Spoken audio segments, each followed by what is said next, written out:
Hey everybody, Bob Adams. It is time for us to get an update from Tony and to go over an invite that we're going to be doing a webinar, which we're both looking forward to immensely. But I know Tony's got some really interesting information coming out about Iraq and our IQD, so I'm going to get out of the way. Tony, it's all yours, my friend. Thanks, Bob. One of the things that I've been getting a lot of emails, so there must be articles coming out on Iraq going digital. And so I wanted to give you guys an update on exactly what they're doing, why they're doing it, and why it's super, super good news for us, all right? So first of all, let's knock out the fear factor, because most of the people sending me emails asking, hey, look, if they turn the dinar into digital, is there a chance that somehow that, there won't be an exchange process and we'll kind of get blocked out of the opportunity? No, you guys, it doesn't work that way. Iraq is not going to get rid of their paper currency, okay? What they're doing is that they're planning on getting out of the U.S. dollar. So the SWIFT system, what's the SWIFT system? Most of the currency that's in the SWIFT system is digital. In fact, it's all digital. I shouldn't say, most of it. It's all digital. So for Iraq to say that they're going to have a portion, a very small portion of their currency to go digital, that means they're going to be trading. They would be trading on the international platforms, not like the Forex or anything like that, but like on the SWIFT system. That's very, very good news for us. That's why those articles are coming out. All right. Now, people don't know that. Like, not even the local Iraqis know that. The government knows that, and the CBI knows that, and that's what they're setting themselves up for. So it is a very good idea to follow those articles, because that means that they're going to go international. But that also means that they're going to start getting out from under U.S. dollar, which means that they're adding value to their currency. Because I promise you, they're not going to be trading on the SWIFT system the Iraqi dinar at a tenth of a penny. That's, so it goes, that information goes hand in hand with a time frame, a window on when they're going to start adding value to the currency. That's why it's such good news. It's just people kind of looking at it as a threat. And you guys, it's very rare where a country, they just swap out and they don't let people exchange. All right? So you guys have to get that out of your head. It's not a reality. It doesn't work that way. The economy would collapse. It just simply does not work that way. Remember when they retired the 50 dinar notes? Yeah, you had a time frame to exchange. And I remember up until that, and Bob, all kinds. It's like they're never going to. Remember, I told everybody, it's like one of the strategies is to buy different note counts, because you don't know which ones they're going to retire at what level. Like, nobody's going to ever do that. They don't retire that, and they did.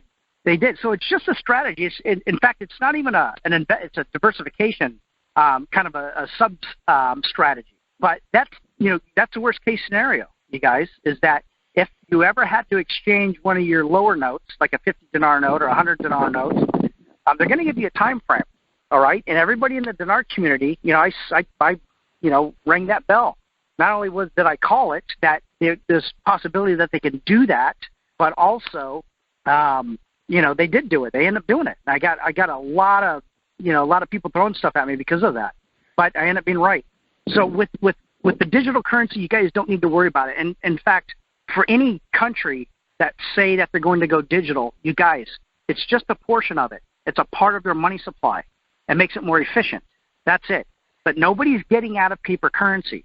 Nobody can afford to do that, and nobody wants to do that. It would completely disrupt business. You have 4,000 years of the way that how we use our currency build up, and you just can't go digital like that. And everybody's like, oh, well, I guess the money that I have, you guys, it doesn't work that way. All right. So, and in fact, there's no articles out there that represents that style of economy coming down the road.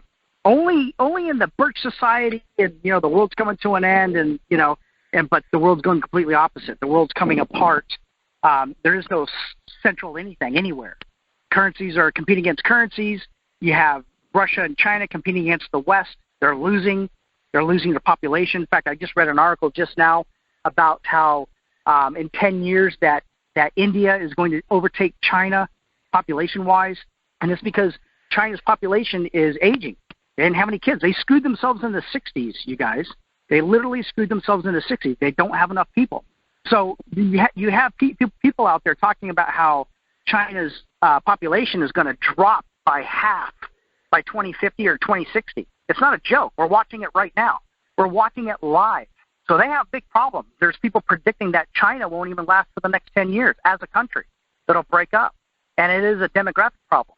So real quick, and then I'll hand this over to Bob because I don't want to be too long. You guys, there's certain things that you look at on how to compete, or countries competing, their population, the age, the amount of people that spend money compared to the amount of people that save money or don't spend. You have to throw in all those factors to be able to measure on who's winning and who's losing, or what's coming down the road. They're all there, and the people that follow that stuff, they project, and they're always, there's always a percentage that they could be wrong. There's stuff that you don't know what's going to happen, but the bigger picture, they're always spot on. That's what they're looking at. Remember, who has the most customers? Who has the most product? It might not be who has the most customers sometimes, because if you look at the United States, we have less customers than what China would have in country, but we have more money than they do. We have more value. We have more work. We have more quality. You have to count those factors in to understand how the globe is moving. It's not hard. You just got to have that conversation once or twice. Having said that, we decided to put the event out that I did. I think it was June 11th, and you guys are still out there, still available, and we talk about all that stuff. We put it all in the framework. Why is Russia doing what it's doing? What China needs to do? Why is the United States and the West winning? And we're literally, you guys, the United States with NATO expanding, and then we have the Quad, which is India, Japan, the United States, and we have AUKUS, which is United Kingdom, Australia, New Zealand, all these guys that we've trade agreements, and militarily we've circled China, all right, and then Russia's always been encircled. It's called the Runland, containment. They've always been in containment. China's in containment, and so they're losing markets. That's why it's kind of funny to watch China. They're literally dicks to all their neighbors. It's like, you guys don't get it. The reason the United States is on top is because we have more customers than everybody. Global trade. We invented it the way that it is today. And so you might want to use that model. No, they're complete dicks to their neighbors. So the first chance they get, they try to do business with the West, these countries, or the EU or United States or the Trilateral Commission. So remember, guys, the big picture. It is the Trilateral Commission against the BRICS: Brazil, Russia, India, China, South Africa. And pretty much Trump broke that up. He brought India into our fold. He brought Brazil into our fold. You guys remember that? Is BRICS still around? Absolutely. But they rather do business with us because the BRIC countries that are not Russia and China realize Russia and China's demographics. They realize that what's left, those people won't spend because they're getting older. And so what Trump did is he went in and he did business, try to put the best business deals together with the countries that had the best demographics. And so there's that old school, that business ethic that most politicians don't have. So there's things that he did wrong, but that he did fantastic. It was absolutely fantastic. But anyways, we talk about that in that event that we did June 11th, and you guys look at the link below on on YouTube, this channel, and get that because it'll be up for another week or two. And you guys want to get that and find out what's going on. I'm proud of that event, you guys. I did about 4 hours of a presentation, and I think I did about 4 hours of questions. I think it was like 5:30. We started at 10. Well, that doesn't make any sense, does it? But I did a lot of questions for other groups, so I was probably there till like 9, 10 o'clock at night just answering questions. So it was fun. That's my bread and butter, and I love it. But I encourage you guys to get it. Anything outside of that, Bob? Do you have any questions? Well, no, I don't think so. I think that we've seen a lot of recent information about contracts being offered over to Iraq to kind of supplement the oil situation. I saw an article where anticipating in a year they could be putting more oil out than Saudi Arabia. There's a lot of good things that's happening as far as Iraq is concerned. And with time and as they get the basic fundamental things of the country up and functioning again, there's no reason for them not to step up and get past this limitation that's imposed by the dollar being there. So yeah, I still hold great hope for this whole thing to come through. I'd love to see that country begin to prosper again. It's a long battle. It's the same thing that's going on with Ukraine. It's a long battle, but I'm hopeful that they'll be able to just stick together and get her done. Okay. All right, I want to take another second to talk about just one more thing. I've been sending notices out to everybody. There's going to be an event on the 2nd of August. It's a Tuesday night.